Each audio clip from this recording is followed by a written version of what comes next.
আপনি একটা বই পড়েন না, যেমন আপনার American hookup culture, right? American hookup culture ইউনিভার্সিটির একজন সোশিয়োলজি প্রফেসর ইউএস এর লিখেছে, আপনি বইটা পাবেন।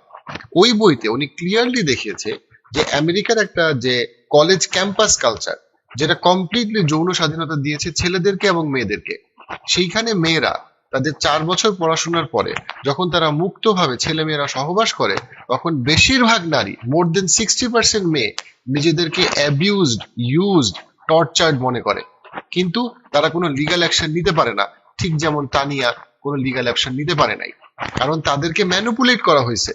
এই ম্যানুপুলেশনটা কারা করে? কিছু দুষ্ট ছেলে পেলে। দেখেন, পুরুষদের মধ্যে অনেক দুষ্ট মানুষ আছে, হ্যাঁ, পুরুষদের মধ্যে অনেক দুষ্ট ছেলে আছে, কিন্তু সবচেয়ে দুষ্ট ছেলেরা নারীদের স্বাধীনতা দিতে চায়, নিরাপত্তা দিতে চায় না। সবচেয়ে দুষ্ট পুরুষরা চায় যে মেয়েরা রাত 2টার সময় ঢাকার রাস্তায় হাঁটুক, কিন্তু রাত 2টার সময় ঢাকার রাস্তায় ওই মেয়ের নিরাপত্তা কিন্তু সে দিবে না।